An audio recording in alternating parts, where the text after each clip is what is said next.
The sea always remembers those who owe her. The thought echoed in Nate's mind as he struggled to understand Ivan's actions. They had set out with the calmest of waters beneath them, a rare blessing for their last trip of the season. Yet here they were, stranded in an uncharted patch, the engine lifeless, the electronics blinking erratically. Nate's heart pounded, his mind racing through every conceivable mechanical issue. But deep down, he felt something else, a creeping sense of inevitability, like he was staring down a force beyond reason or repair. Ivan stood at the stern, his face turned towards the darkening horizon, the lines of age and experience on his weathered face almost serene. Nate's voice cracked as he tried to ask, but Ivan just nodded. The sea always takes its due, kid. She hasn't forgotten. Ivan was known across the coast as the last of the true fishermen, a man with salt water in his veins, and a streak of defiance that had taken him through the worst of what the ocean had to offer. It was said he had stared into the face of monstrous storms and come out the other side untouched. Younger men like Nate envied him, admired him, and told stories of his bravado over beers. They joked that Ivan was untouchable, that the ocean would spit him out even if he fell overboard. And when Nate joined Ivan's crew for this trip, he bought into the myth. But nothing in the legends mentioned Ivan's gaze growing more distant as they passed into the area other fishermen warned about. A dead patch of sea where no echoes returned from the depths. Nate first noticed something was wrong when the GPS lost its signal. The cursor flickered, then disappeared, leaving them a blinking question mark on the screen. Ivan's reaction was dismissive, as if expecting it. "It'll come back," he said, shrugging off Nate's concern. Then came the engine, sputtering for no reason, dying with no explanation. Nate worked below deck, checking wires, finding nothing wrong. But every time he came topside, Ivan was there, staring out, his eyes fixed on a point in the distance that no one else could see. "What's happening, Ivan? Something's wrong with the boat." Nate tried to get him to pay attention, to help. Ivan's lips curled in a thin, almost melancholy smile.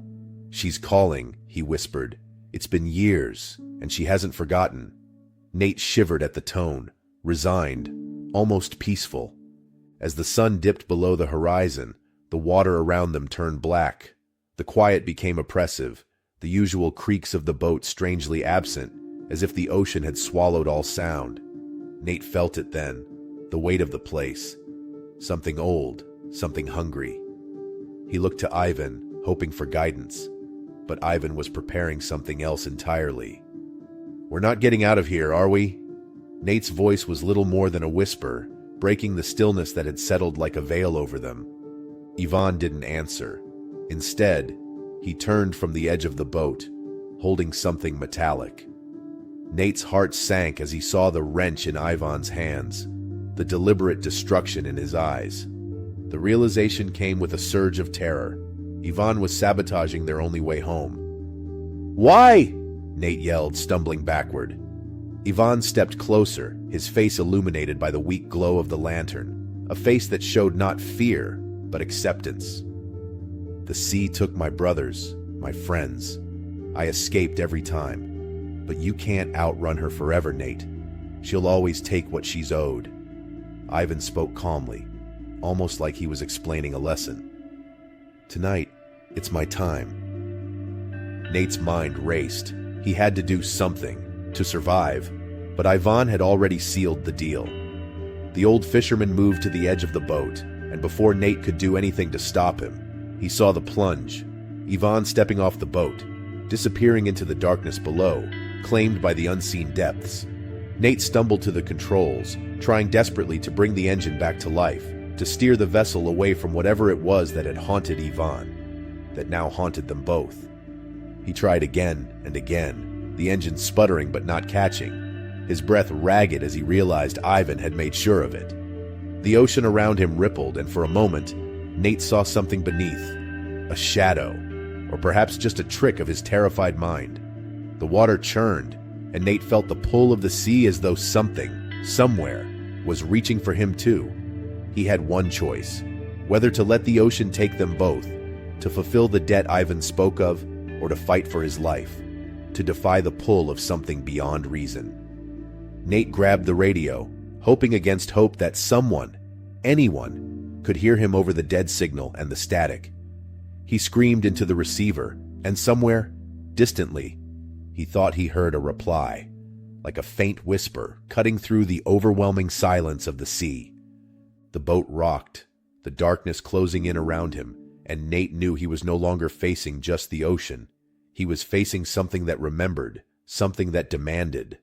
But unlike Ivan, Nate wasn't ready to let it have him. Story 2. They say the sea remembers.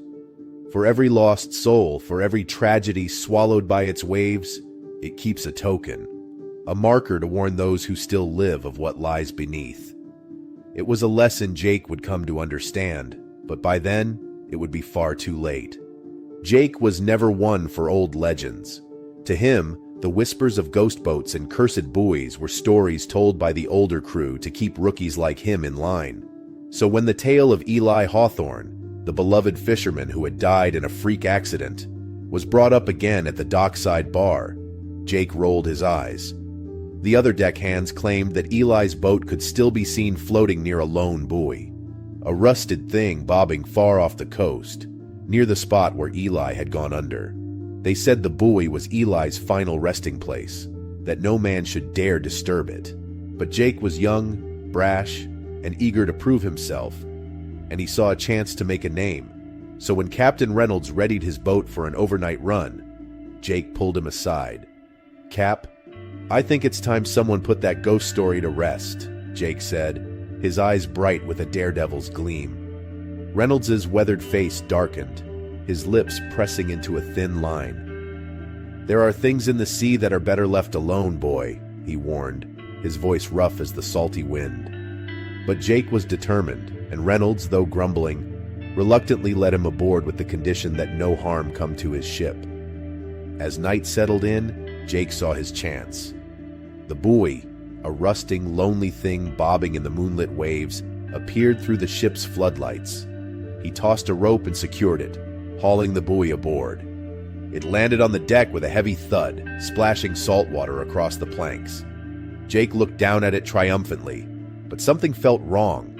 The air felt heavier, like a storm about to break, even though the sky was clear. That night, the strange occurrences began.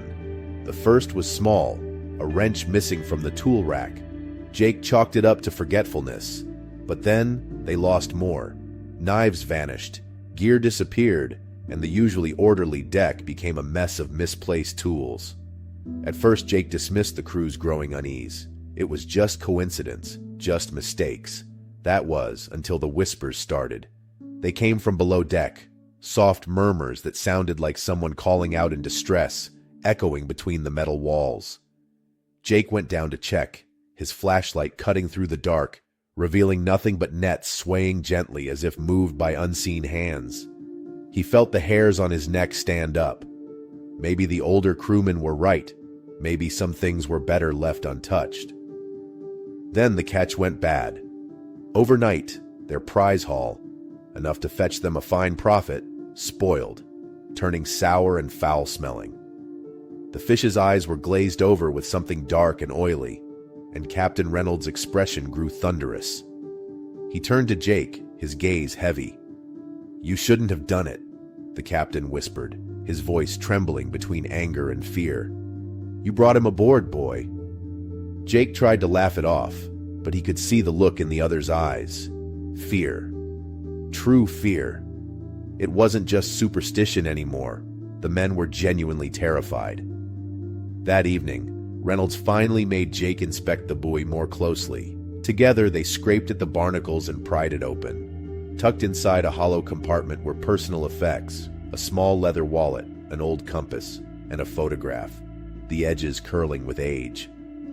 It was Eli Hawthorne smiling at the camera, a young girl in his lap. Jake stared at it, the weight of what he had done finally sinking in. This was not just a marker, it was a grave. The whispers grew louder that night, and the ship seemed to move on its own, creaking and swaying unnaturally. The crew began disappearing one by one. Jake found footprints, wet, bare, and too large to belong to anyone aboard, trailing across the deck, leading towards the edge and then disappearing overboard. The boat groaned under an unseen pressure, and Jake knew he had brought something aboard, something that wanted its grave back, that was willing to take them all to join it beneath the waves. Captain Reynolds tried to steer them back to shore, but the engine failed, the compass spun aimlessly, and the lights flickered, casting eerie shadows across the deck. And then Jake saw it, a figure in the mist, standing at the edge of the boat, staring at him with eyes as hollow and dark as the deep. Eli. It was then that Jake understood. The sea doesn't forget, and it doesn't forgive. He knew what he had to do. Trembling, he heaved the buoy back overboard, watching it splash into the dark water below. The whispers stopped, the boat steadied, and a sense of calm settled over the ship. The mist lifted, and the horizon, with the promise of land beyond it, appeared in the distance. The remaining crew made it back, silent, each man lost in his own thoughts. No one spoke of what happened, and Jake knew that they never would. They left the buoy where it belonged, marking Eli's grave out on the open water, a silent reminder that some legends aren't meant to be tested. Story 3. The voices started as whispers, the kind you convince yourself are just the creaks and groans of an old ship settling. But the sea has its secrets, and Captain Abel should have known. After all these years, nothing is ever as it seems below the waves. He had sailed these waters his entire life, but what lay in the depths was about to bring him face to face with the memories he'd long tried to forget. The wind was mild, and the sea spread out like a steel sheet under a low, overcast sky. Captain Abel stood at the wheel, squinting through the mist hanging above the horizon, his hands working almost unconsciously.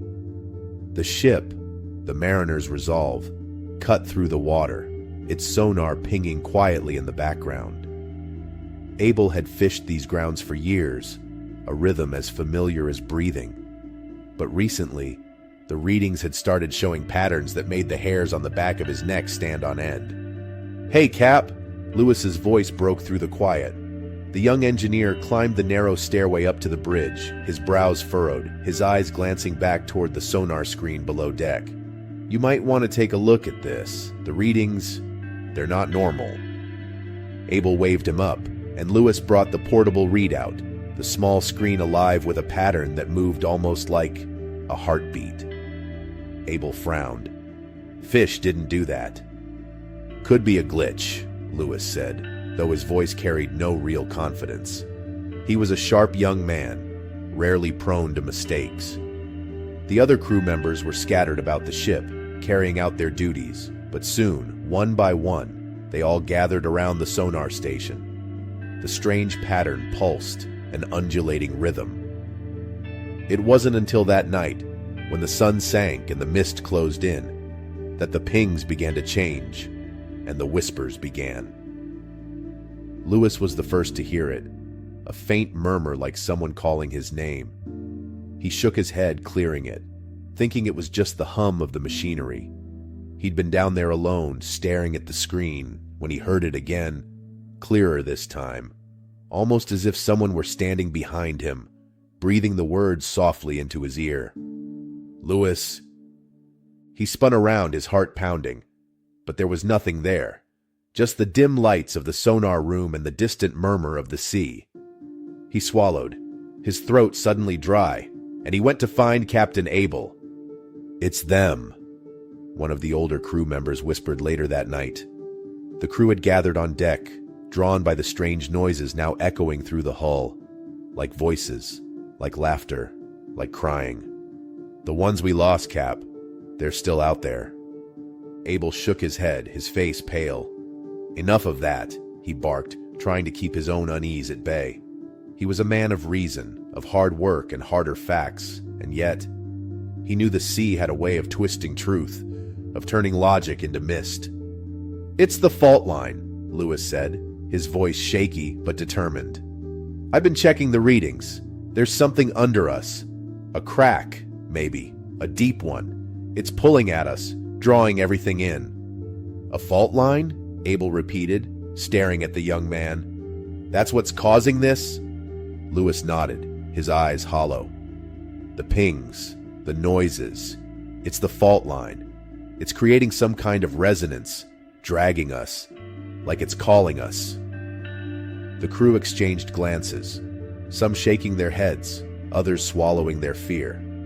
The night was pressing in, the mist swirling, and the voices were getting louder. They sounded familiar now, too familiar. Abel heard them, the men he'd lost years ago, the friends who'd vanished beneath the waves on dark, stormy nights. One by one, the crew began to falter. Some dropped their tools, their eyes glazing over as they stared into the mist. Others moved to the rail, peering down into the black water below, as if something were calling them home. Abel's heart pounded. He couldn't let this happen. Not again. "Everyone back to your stations," he roared, trying to cut through the trance that had settled over them. "We're leaving these waters now." But it was too late for some. They were already gone, their minds lost to the whispers, their bodies moving toward the edges of the ship. Abel grabbed Lewis by the arm, dragging him back as he tried to follow, his face blank, his lips moving soundlessly, repeating the names of those they had lost. Abel knew what had to be done. With every ounce of strength he had left, he turned the wheel, pushing the engine to its limits. The ship groaned, the sonar screaming now, the voices rising to a crescendo, a chorus of loss, of despair, of the deep calling them home. And then, as suddenly as it had begun, the noise cut off. The sea was silent. The mist began to lift, and the horizon appeared, a thin line of hope against the dark water. Abel looked around. Some of the crew were gone, lost to the whispers, to the sea. But those who remained stood in stunned silence, their eyes wide, their bodies shaking. Abel turned his gaze forward, his hands steady on the wheel. They had escaped, this time, but the sea never forgets, and Abel knew, deep down, he knew, that whatever lay beneath those waves was still waiting, still calling, still hungry for the ones who dared to listen. Story 4.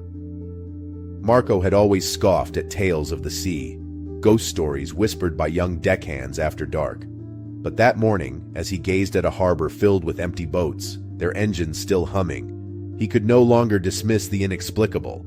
It wasn't superstition they were facing. It was something far worse, and very, very real. The crew of the Sea Vulture was in high spirits. The haul had been bigger than anything they'd pulled in the last 2 months, fish practically leaping into their nets as they worked through the night. Marco, their experienced captain, leaned against the railing, surveying the overflowing crates. He gave a nod of satisfaction to Danny, the boat's cook, who was busy scrubbing scales off his apron. "Looks like Lady Luck's on our side today, Danny," Marco called out, the salt air biting against his face. But Danny had already started to notice something strange about the catch. He leaned closer to a pile of fish, his brow furrowing. The fish didn't flop or writhe. There was no desperate gasping or twitching that usually accompanied a fresh catch. They just lay there, their glassy eyes reflecting the overcast sky, bodies cold to the touch as if they'd been iced over for hours. "Marco," Danny said, trying to keep his voice steady, "something's not right with these fish. They're all dead." Marco shook his head dismissively. "Of course they're dead, Danny. That's the point. They're catch, not pets." Danny said nothing more, but a prickling unease settled in his gut. He returned to the kitchen, glancing occasionally at the crates. Something was wrong. He could feel it. The harbor. By the time they returned to the harbor, a thick mist had rolled in, turning the shoreline into a shadowy blur. Marco expertly maneuvered the boat into the dock, expecting to hear the sounds of other fishermen cursing and shouting as they worked. But there was nothing, just the low hum of engines idling in the gloom. "Where is everyone?" Marco muttered as he tied off the boat. Danny joined him on deck, looking out at the harbor, and the unease he'd felt earlier twisted into fear.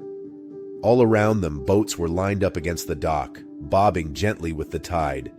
Their engines were running, lights on, ropes flapping loose in the wind, but there were no people. Empty deck chairs, tools left mid-task, half-empty mugs of coffee. It was like everyone had simply vanished. "This isn't right," Danny whispered. Marco swallowed hard, his face set in a frown. "Stay on the boat," he ordered, his usual confidence wavering. He hopped off the Sea Vulture, stepping onto the closest boat to investigate. The eerie silence pressed in around him, his boots echoing against the wooden deck. There were no signs of struggle, no bodies, just an emptiness that chilled him.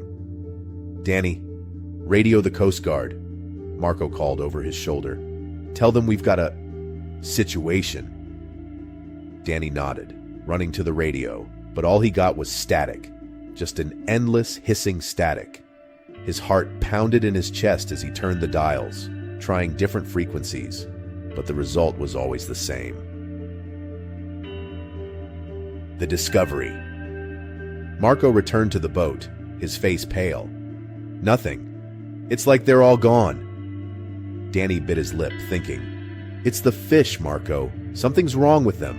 They were already dead when we brought them up. And now this? It's connected. I know it." Marco wanted to brush it off, to deny it all, but a part of him knew Danny was right. Something unnatural was happening. He looked at the fish again, at their stiff, frozen bodies, and a sick realization struck him. "Whatever happened out there," Marco said slowly, "it's still happening." Suddenly, the fog seemed thicker, the air harder to breathe. Danny clutched his throat, gasping. "Gas!" Marco shouted, his eyes widening as the pieces fell into place. "It's a gas! Something from the deep. It must have come up through a crevice, poisoned everything. That's why the fish are dead. That's why no one's here." They were in the middle of it, a toxic zone, slowly suffocating them. Marco lunged for the controls, yanking the throttle, the engine roaring to life beneath them. "We've got to get out of here now!" Escape from the harbor. The Sea Vulture surged forward, cutting through the mist, leaving the harbor of empty boats behind. Marco's hands were steady on the wheel, his eyes focused on the water ahead, the realization of how close they'd come pressing down on him. Beside him, Danny sat on the deck, coughing, his eyes wide with fear. The mist thinned, the clear air slowly filling their lungs, and finally, they broke through the fog. The coastline came into view, and with it, a desperate sense of relief. "We made it," Danny whispered, his voice raw. Marco nodded, his jaw clenched. He glanced back at the harbor, now a blur in the distance. "We survived. But whatever's down there, whatever's causing this, it's not over. And we're going to have to tell people. Make sure they don't come near this place again." Danny met Marco's eyes, and for the first time, Marco saw the fear mirrored in his friend's face, and the understanding that they were no longer just fishermen. They were witnesses to something dark, something that could destroy them all if they weren't careful. As the sun broke over the horizon, the Sea Vulture kept moving forward, the two men knowing they'd been given a second chance. But beneath the waves, deep in the ocean's shadow, something ancient and toxic waited, ready to rise again.